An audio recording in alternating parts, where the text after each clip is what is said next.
할렐루야. 청년들 들어간 잘 보냈나요? 오늘은 성화와 그 유익이라는 제목으로 이렇게 말씀 나누려고 합니다.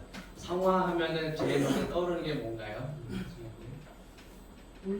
올림픽 할 때 그 성화, 거룩한 불, 거룩할 성자고요.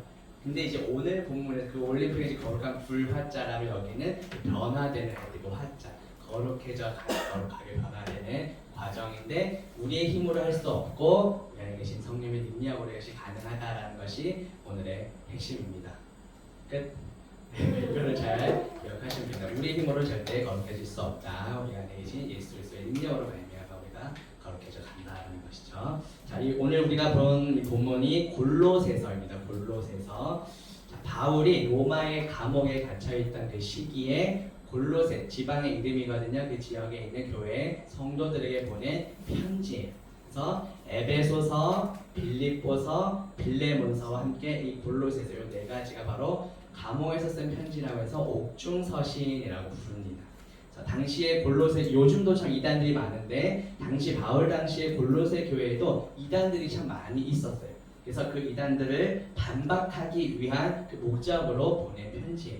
그래서 총 골로새서가 4장으로 구성이 되어 있고요. 앞에 1장과 2장은 주로 그 이단을 경계하는 어떤 교리적인 내용, 우리가 무엇을 믿어야 하는지 어떤 신학의 어떤 뼈대와 관련된 내용이라면 이제 후반부 3장과 4장은 이제 예수 그리스도를 믿는 성도인 우리가 어떻게 우리 삶에서 벌써 이제 기도해 준 것처럼 우리가 세상에 참 휘둘리는 것들이 많은데 어떻게 우리가 이 삶에서 변화된 삶, 거룩한 삶을 살아갈 수 있을지 실천적인 내용, 앞에 두 개는 이론이라면 뒤에 두 개는 실천적인 내용을 다루고 있는 거예요.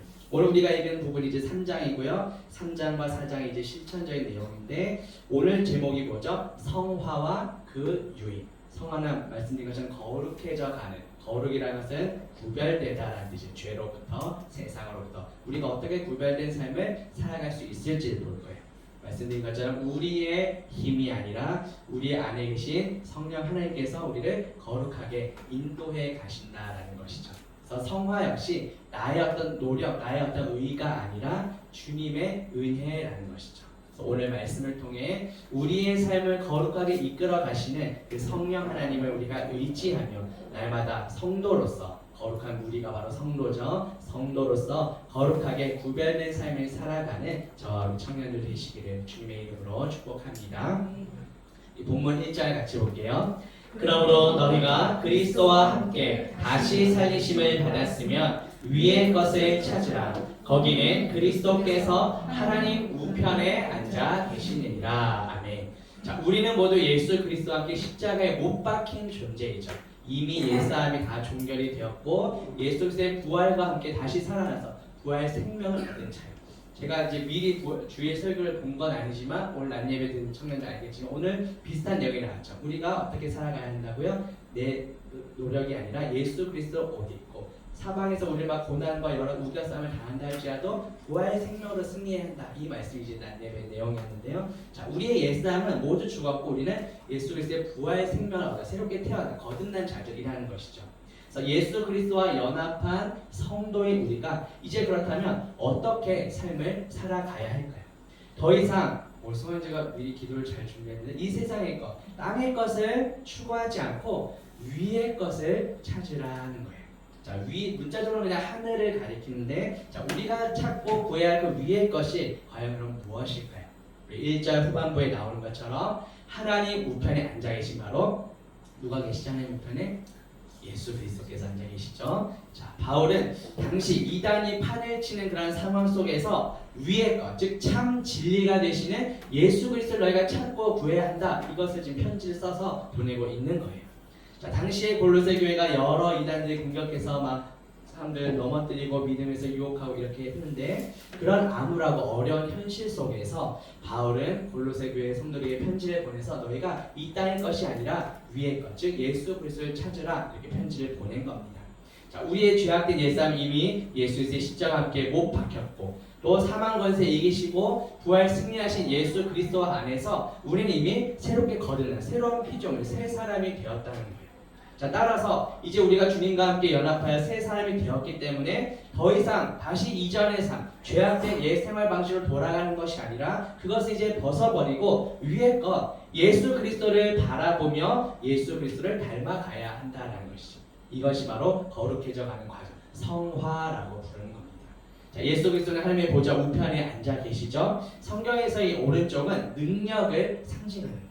예수 그리스도께서 모든 만물을 다스리시는 그런 절대적인 능력을 가지신 분이다라는 뜻이에요. 그리고 예수 그리스도께서는 우리 죄를 위해 십자가에서 달려 죽으시고 부활하심으로 사망 권세를 이기셨죠. 그래서 보좌 우편에 앉아 계신다라는 것은 우리를 지속적으로 다스리고 통치하고 계신다라는 뜻이에요. 그래서 우리가 궁극적으로 소망해야 할 것은 예수 그리스도의 그 통치, 다스림이 완벽하게, 완전하게 이루어지는 그때인데요. 그때는 바로 영원한 저 천국, 하나님 나라이죠. 그래서 예수 그리스도께서 다시 오시기 전까지 이 땅을 살아가는 우리는 여전히 죄의 유혹이 많이 있을 거예요. 하지만 주님께서 다시 오시는 그날까지 우리는 이 땅의 것이 아니라 위의 것, 즉 예수 그리스도를 바라보며 예수 그리스도의 통치와 다스림을 받으며 살아가야 한다는 거죠. 우리의 시선, 나의 시선은 지금 무엇을 보고 있나요? 그리고 나의 마음은 지금 어디를 향해 있나요? 이 땅의 것이 아니라 위의 것, 즉 예수 그리스도만을 바라보며 또 닮아가는 저와 청년들 되시기를 주님의 이름으로 축복합니다. 본문 2절 같이 볼게요. 위의 것을 생각하고 땅의 것을 생각하지 말라. 자, 이 생각하다라는 것이 고삐를 매다라는 뜻인데요. 보통 이 말이나 소와 입에 이렇게 재갈을 물리고 그래서 사람이 직접 당길 수 있도록 하는 그 장치가 바로 고삐라는 건데요.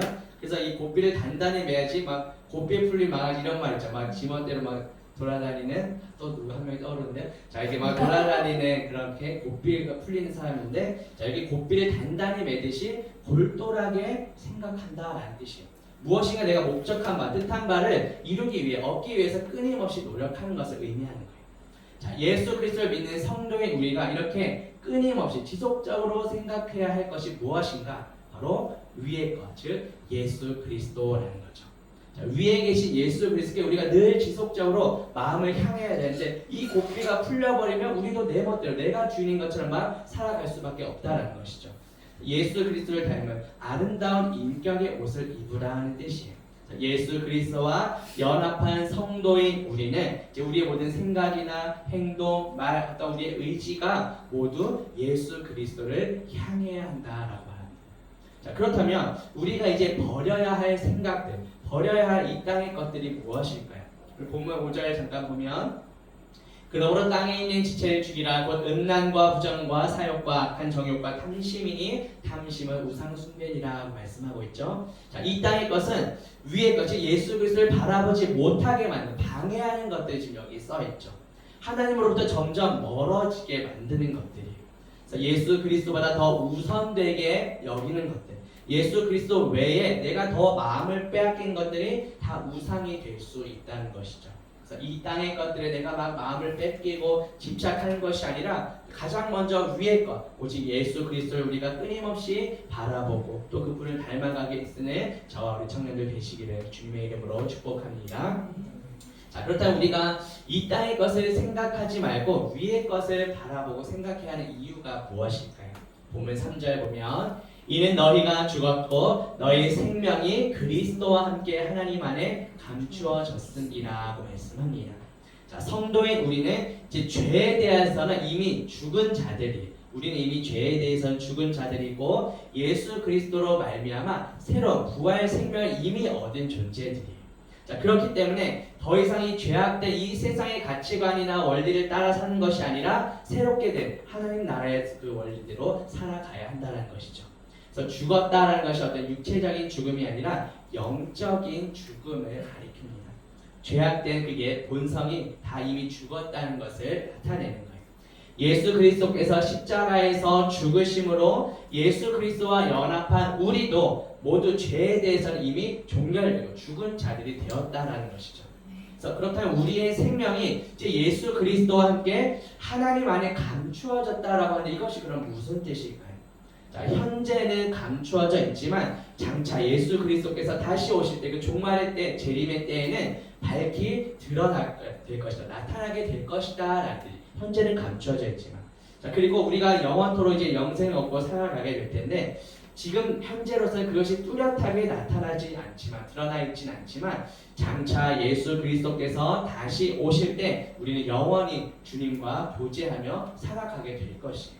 그래서 지금 현재 감춰져 있다는 것은 우리에게 영원한 생명이 없나? 그런 뜻이 아니라 오히려 하나님의 안전하게 보호받고 있다는 뜻이 우리의 이 영생, 영원한 생명. 그래서 이러한 상태가 지금 예수 그리스도와 연합된 우리의 현재 상태라는 것이죠. 우리 낮예배 때도 읽었던 말씀인데요. 이 갈라디아서 2장 20절 한번 같이 한번 읽어볼까요? 내가 그리스도와 함께 십자가에 못 박혔나니 그런즉 이제는 내가 사는 것이 아니요 오직 내 안에 그리스도께서 사시는 것이라. 이제 내가 육체 가운데 사는 것에 나를 사랑하사 나를 위하여 자기 자신을 버리신 하나님의 아들을 믿는 믿음 안에서 사는 것이라. 낮예배 때 설명드린 것처럼 버리셨다는 것이 뭐 쓸모없이 쓰레기처럼 버린 게 아니라 자기 자신을 온전히 내어주신, 아낌없이 우리에게 다 생명을 내어주신 그 예수의 사랑이죠. 자, 우리의 죄악된 옛사람 이미 십자가에 못 박혔다고 성경에 분명히 말씀하고 있죠. 이제는 예수 그리스도께서 우리의 삶을 살아가시게 된다는 거예요. 그래서 더 이상 내가 주인의 삶이 아니라 십자가에서 흘리신 그 핏값으로 우리를 사신 우리의 주인 되신 예수 그리스도께서 이제 나의 삶을 살아가는 저와 청년들 되시기를 주님의 이름으로 축복합니다. 본문 4절 볼게요. 우리 생명이신 그리스도께서 나타나실 그때에 너희도 그와 함께 영광 중에 나타나리라. 자, 예수 그리스도께서 다시 오시는 그 재림의 때에 성도인 우리에게 일어나게 될 어떤 영광스러운 변화에 대해서 지금 미리 보여주고 있죠. 예수 그리스도께서 이제 재림 다시 오셔서 우리를 지금 이 몸이 아니라 신령한 성경의 표현에 따르면 영광스러운 몸으로 변화시켜 주실 거예요. 그래서 그렇게 변화된 몸으로 우리는 천국에 들어가게 되는 겁니다. 자, 이러한 영광스러운 변화가 가능한 이유가 무엇일까요? 우리의 생명이 예수 그리스도 안에 지금 감추어져 있기 때문이에요. 예수 그리스도께서 다시 오실 때 지금은 감추어져 있다는 이 생명이 밝히 드러나게 된다는 거죠. 그래서 영광 가운데 다시 오실 그 예수 그리스도와 함께 우리도 그 영광스러움을 경험하게 될 것입니다. 빌립보서 3장 21절에 보면 그는 만물을 자기에게 복종하게 하실 수 있는 자의 역사로 우리의 낮은 몸을 자기 영광의 몸의 형체와 같이 변하게 하시리라고 말씀하죠. 우리가 이제 예배 때마다 매주 사도신경으로 우리 신앙 고백을 하고 있는데요. 거기에 어떤 구절이 있냐면 몸이 다시 사는 것과 영원히 사는 것을 내가 믿습니다. 이 고백 우리가 믿음으로 하고 있죠. 그러니까 우리는 죽어서 끝 이게 아니라 우리의 몸이 이제 부활을 하게 되는데 성경의 표현에 따르면 영광스러운 형체로 신령한 몸으로 바뀌게 된다는 거예요. 그래서 예수 그리스도께서 다시 오실 때 우리의 지금 육신은 흙으로서 지어졌기 때문에 흙으로 돌아가지만 우리의 그 죽은 몸이 신령한 몸으로 변화되어 부활하여 주님과 영원토록 살게 될 것이라고 성경이 말씀하는 거예요. 그래서 그 영광스러운 날을 우리가 지금부터 소망하면서 이 땅에서도 다시 오실 그 예수 그리스도를 사모하며 살아가는 저와 청년들 되시기를 주님의 이름으로 축복합니다. 본문 5절 볼게요. 그러므로 땅에 있는 지체를 죽이라. 곧 음란과 부정과 사욕과 악한 정욕과 탐심이니 탐심은 우상 숭배니라. 자, 앞서 1절부터 4절까지는 위의 것을 추구하는 그 그리스도인들의 삶의 어떤 원칙에 대해서 말씀했다면 이제 예수 그리스도 안에서 새롭게 된 새 사람이 된 성도가 벗어버려야 될 습성이 무엇인지 아까도 잠깐 봤지만 다시 좀 보려고 합니다. 자, 땅에 있는 지체는 우리 인간의 타락한 본성, 습성을 나타내는 거예요. 그래서 죽이라고 단호하게 말하죠. 단호하게 완전히 죽여서 없애버려라 강력하게 명령하고 있죠. 그래서 죄에 대해서는 우리가 마치 그냥 죽은 사람처럼 완전히 죽은 사람이 어떻게 반응을 하냐 그렇지 않죠. 죄에 대해서는 우리가 완전히 죽은 사람처럼 아예 반응조차 생각조차 하지 말라는 그러한 명령이에요. 자, 우리 인간의 마음속에 있는 죄 5가지가 지금 소개되고 있죠. 음란, 부정, 사욕, 악한 정욕, 탐심이에요. 자, 그런데 이 중에서 가장 밑바닥에 자리 잡고 있는 것이 바로 탐심입니다. 탐심은 곧 우상 숭배라고 말씀하고 있죠. 그래서 예를 들어서 어떤 이성에 대해서 이 탐심이 나타나게 되면 앞에 나온 이 음란과 부정함의 열매가 되겠죠. 그리고 어떤 물질, 돈에 대한 탐심이 나타나게 되면 그런 부정함과 약간 사역으로 이렇게 나올 수 있다라는 거예요. 그래서 이 탐심이 모든 죄악의 뿌리가 된다고 성경이 말씀합니다. 그래서 우리의 이 마음속에 탐심이 자리 잡게 되면 하나님 대신에 탐심이 내 삶의 주인이 되고 그것이 곧 우상이 되어버린다는 거예요. 어떤 사람에게는 돈이 우상이 될 수 있고 돈 그 자체는 어떤 중립적인 가치죠. 이것 자체가 뭐 죄거나 그런 건 아니지만 그 돈을 가지고 우리가 어떻게 살아가느냐가 때로는 우상 숭배로 갈 수가 있다는 거죠. 또 어떤 사람에게는 어떤 이성이나 또 다른 사람들에게 인정받고 싶은 어떤 명예나 권력 여러 가지 모습으로 나타날 수 있겠죠. 또 요즘 같은 시대에 어떤 인공지능 AI처럼 이렇게 발달된 기술도 우리가 잘 활용하면 너무 좋겠지만 그것이 또 우상 숭배가 될 수도 하나님보다 내가 그것을 더 의존하게 될 수도 있다라는 거죠. 심지어 우리 또 성교팀도 있지만 이 사역조차도 하나님의 영광이 아니라 어떤 나의 만족과 유익을 위해 하게 된다면 이것조차도 우상이 되어버릴 수 있다라는 거죠. 그래서 이 음란 짧게 볼 텐데 음란은 헬라어로 포르네이아인데 영어 포르노의 어원이 되는 단어입니다. 아시죠? 우리 회개합시다. 자, 온갖 종류의 어떤 비정상적인 성행위, 어떤 불법적인 성관계를 포함하는 거예요. 그리고 부정은 정결하지 못한 것을 의미합니다. 그리고 사욕은 제어하기 어려운 욕구, 또 악한 정욕도 좀 비슷한데 좀 더 어떤 적극적인 어떤 악함을 취하는 그런 욕구이고요. 마지막 탐심이 내가 뭔가를 가지고 싶어, 소유하고 싶은 어떤 욕심 이런 것을 다 포함하는 거예요. 그래서 내가 이미 어떤 것을 가지고 있는데 이미 소유한 것과 별도로 더 많은 것을 내가 취하고자 하는 어떤 끊임없는 그런 욕심을 가리키는 거예요. 자, 우리에게 적용해 보면 어떻게 적용해 볼 수 있을까요?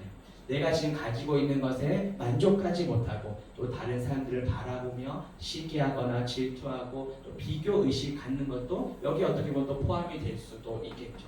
또 요즘 특별히 어떤 뭐 인스타그램이나 SNS나 보면은 끊임없이 우리가 다른 사람과 비교하게 만드는 그런 시대를 우리가 살아가고 있죠. 내가 이미 가진 것에 만족하지 못하고 끊임없이 추구하는 것이 있다면 무엇인가요? 돈이나 또 외모, 관계, 또 사람들에게 인정받고 싶은 어떤 욕구 등 예수 그리스도보다 내가 더 많이 마음을 빼앗긴 것이 있다면 그 모든 것은 탐심 곧 우상 숭배가 될 수 있다라는 거예요. 그래서 이미 사실 우리에게는 가장 큰 선물이 값없이 주어졌죠. 아무런 자격 없는 우리에게 값없이 주님께서 구원의 은혜를 베풀어 주셨어요. 내가 이미 너무 좋은 걸 가지고 있는데 이 가치를 우리가 인식하지 못하고 다른 것을 우리가 더 휩쓸려 살고 있지 않은지 우리가 돌아봐야겠습니다. 그래서 우리 안에 계신 예수 그리스도를 나의 가장 소중한 보배로 여기며 날마다 예수 그리스도를 더욱더 사모하며 살아가는 저와 청년들 되시기를 주님의 이름으로 축복합니다. 본문 6절 같이 한번 읽어볼까요? 이것들로 말미암아 하나님의 진노가 임하느니라. 자, 앞서 바울은 이 땅에 있는 지체를 죽이라고 강력하게 명령했어요. 자, 그런데 그 땅에 있는 지체를 죽이지 않고 이 명령에 불순종하게 되면 무엇이 임한다고요? 하나님의 진노가 임하게 된다고 말씀하고 있어요. 이 진노라는 어원의 뜻을 보면 과일의 즙이 꽉 차 있는 그런 모습을 나타내는 표현이에요. 이것을 우리 사람에게 표현해보면 내 안에 이 좋지 않은 감정이 막 끌어올려서 가득 차게 되는 그런 것을 표현한다는 것이죠.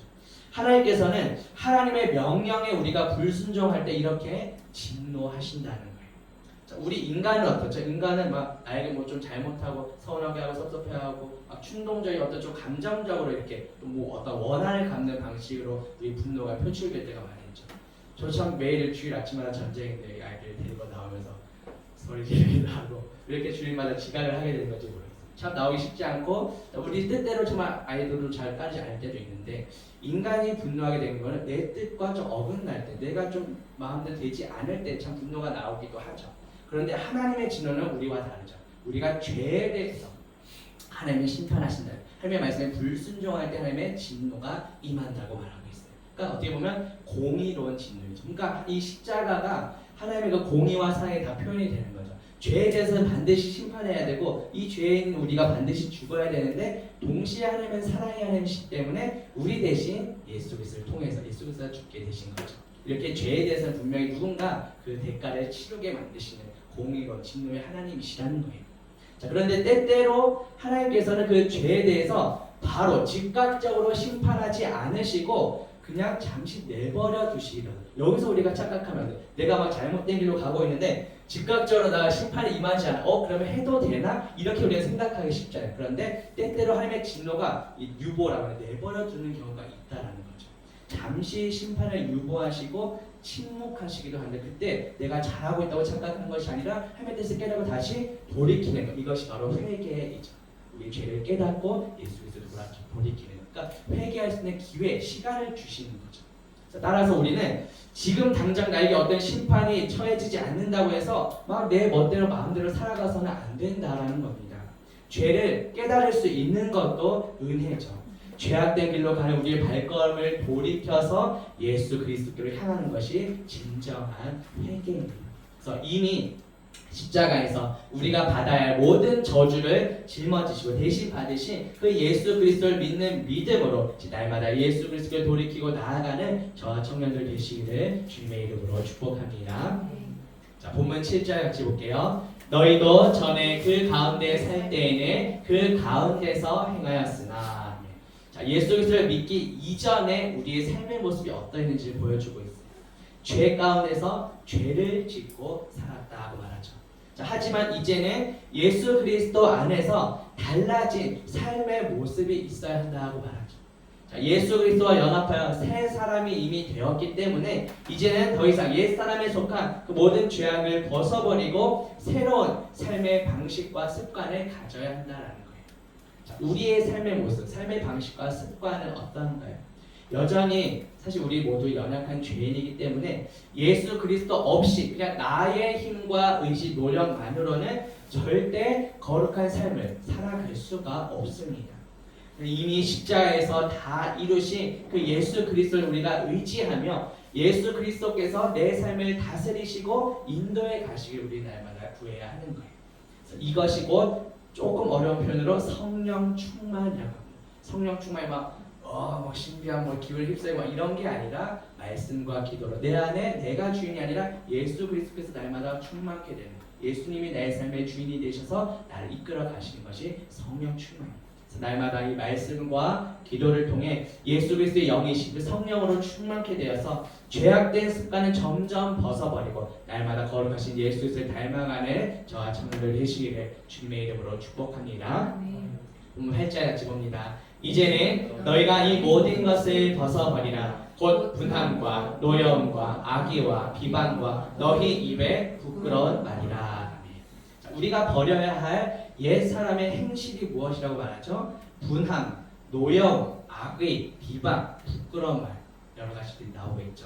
자, 우리는 이미 사실 예수 그리스도에서 흘리신 그 십자가의 피로 다 이미 죄 씻음 받은 존재예요. 하지만 한번 몸을 깨끗하게 목욕한 사람일지라 할지라도 날마다 세수하고 발을 씻는 것 이것이 필요한 것처럼 예수 그리스도로 말미암아 의롭게 된 성도라 할지라도 날마다 이 죄악된 세상 주님 다시 오시기 전까지는 이 죄악된 세상을 발로 밟고 살아가고 있기 때문에 끊임없이 죄악된 데서 돌이켜서 예수님께로 나아가는 이 회개의 삶이 필요하다는 거예요. 근데 이단들 중에 구원파, IYF라고 구원파가 있는데 이들은 나 한번 구원 받았으니까 더 이상 회개할 필요 없어. 지멋대로 살아가는 이단들도 있죠. 우리 그렇게 미혹돼서는 안 되고 날마다 죄를 깨닫게 해주신 것도 주님의 은혜구나.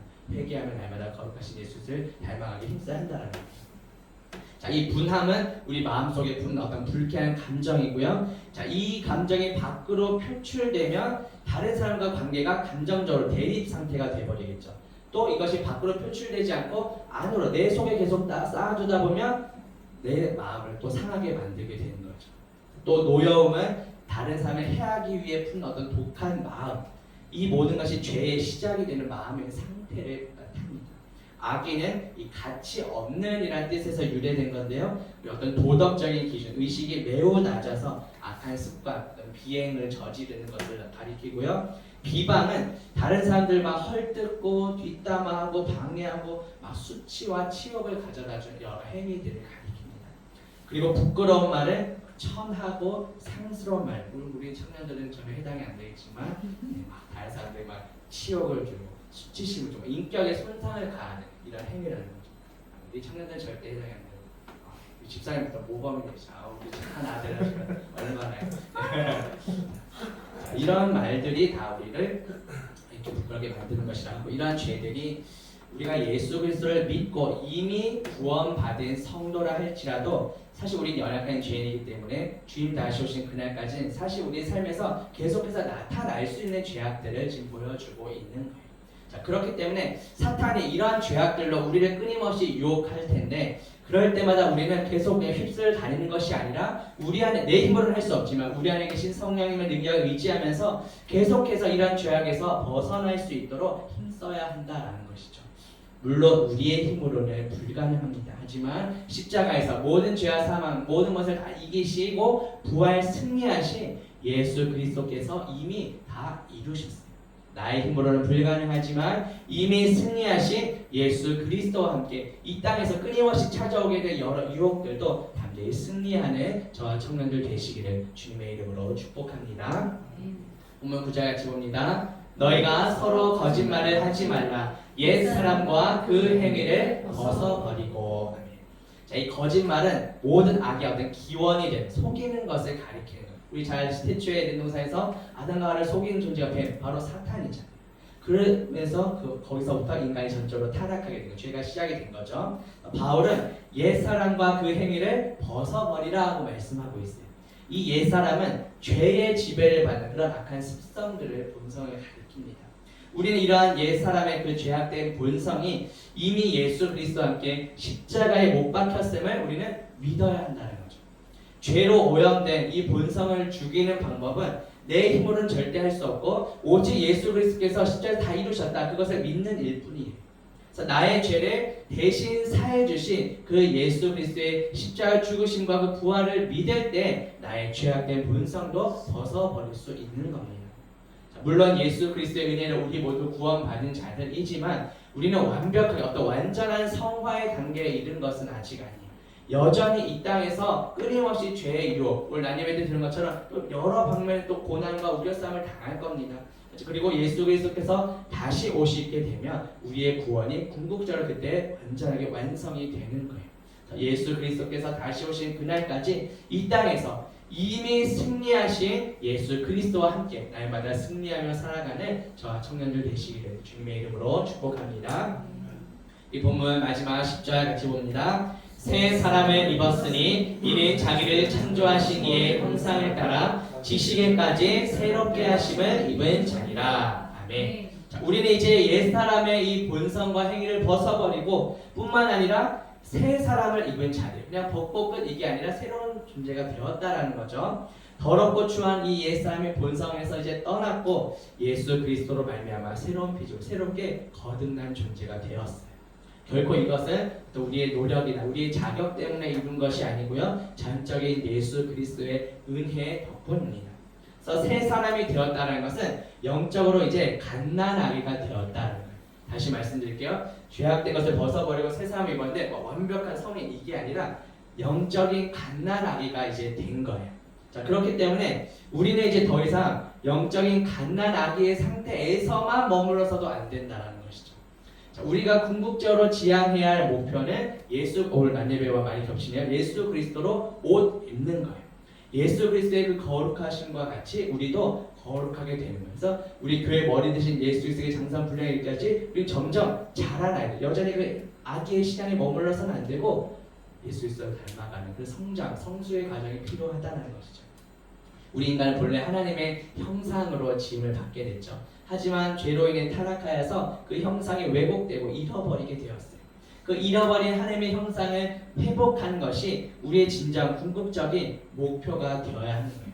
자, 이 바울 당시에는 자기들만 어떤 특별한 영적인 지식을 갖고 있다고 주장했던 조금 어려운 표현인데요. 영지주의자라는 이단들이 당시에 있었어요. 당시 골로새 교회도 많은 악영향을 미쳤습니다. 그래서 바울은 당시에 그 이단 영지주의자들이 강조했던 인본주의, 사람이 중심인 그런 인본주의적인 지식은 다 잘못된 것이고 새로운 삶을 입게 된 새 사람을 입은 우리가 우리 지식에까지 새롭게 되었다라고서 말하고 있어요. 잠언 1장 7절에 보면 여호와를 경외하는 것이 지식의 근본이거늘 미련한 자는 지혜와 훈계를 멸시하느니라 말씀합니다.